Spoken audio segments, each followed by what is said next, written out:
Hey, I'm Zach Cooper, your Splinter Cell community developer. I'm joined, amongst other people, by Jeff Eleanor, level design director on Spies vs. Mercs.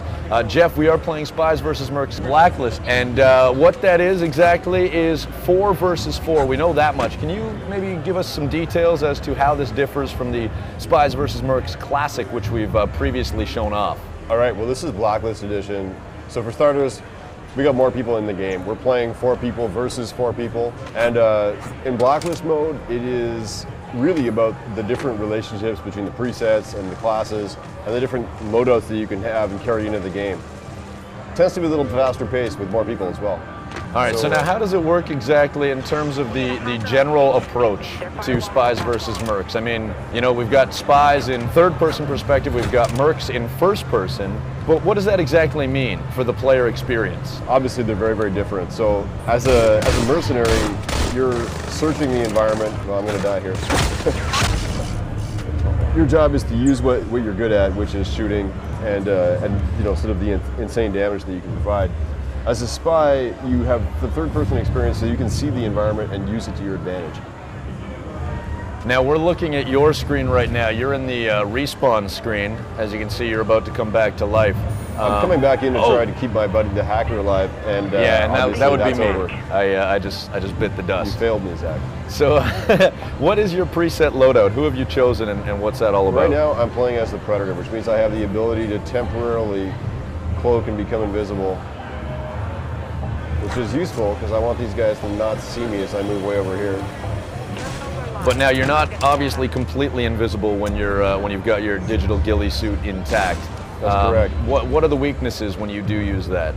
Well, the digital ghillie suit lets me become largely invisible for a short period of time, and also if enemies have the disruptor power or anything that affects my electrical abilities at all, they'll be able to make me visible.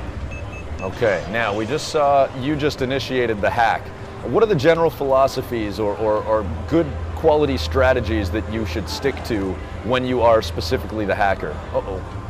As the hacker, my main thing is I don't want to go near the enemy. Oh boy! You know, I only want to engage when absolutely necessary, and my role is to stay alive inside the zone.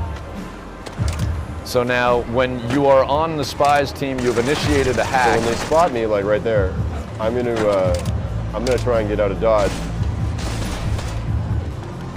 Whereas I've EMP'd these. I almost took out both of them. I threw an EMP, which disables all electrical equipment, and then I had the opportunity to try and take them both out, but I was unable to. Right now, they're up execute above me. I'm using my sonar goggles to kind of know where they are.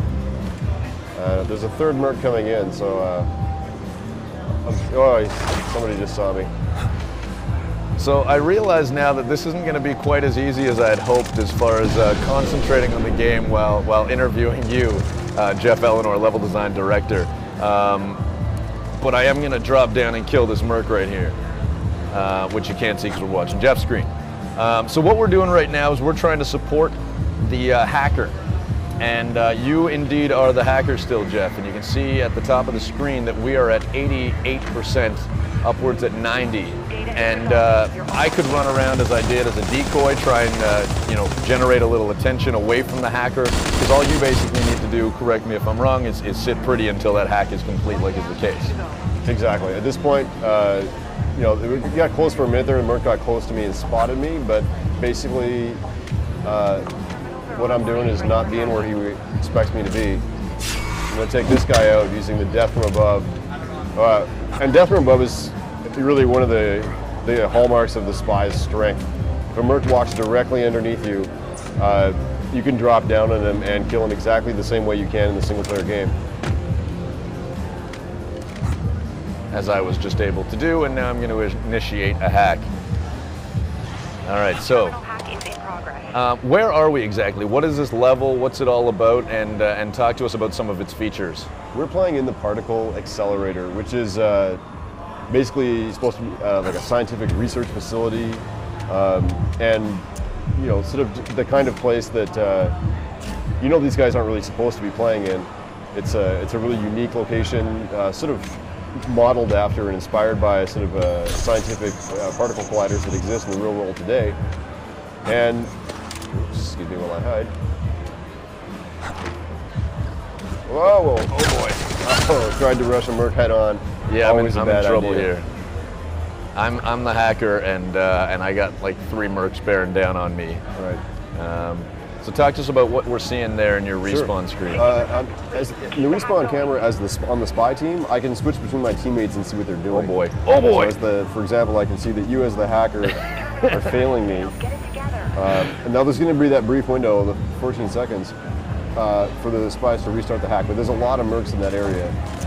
And it is worth noting that that's basically the exact same amount of time to respawn. So now that you can see directly affects the kind of core philosophies in terms of Spies versus Mercs, where I'm try and move around these guys. You know, it's not stealth advantage. It's not necessarily about getting kills. It's about completing the objective and really just staying alive. And you know, we're not doing that great. We've only got one terminal hacked. All right. So while I'm getting worked over in C, see you're moving towards the server room there. And I've got some Mercs coming up to me. Crap. So remember, you're the hacker. What you want to do is hide. And I want to get some support from my teammates, hopefully too. I'm working on it. Oh boy. Particle Accelerator has all these great routes for the spy up in high areas of the map. So the spies can really get around quickly and utilize their advantage, which is climbing and stealth, to be in unexpected places. I can see they might be close to you there. Uh-oh. Oh.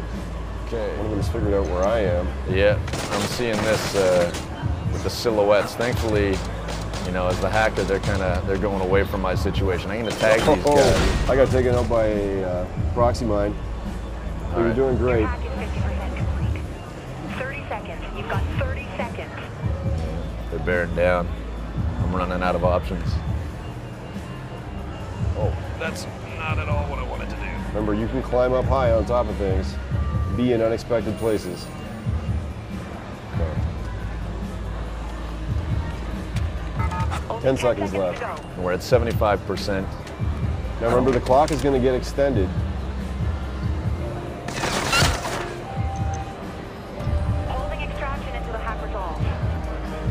Okay, I don't see where these Mercs are. Oh, there's one right behind me. I'm trying to be as distracting as possible right now.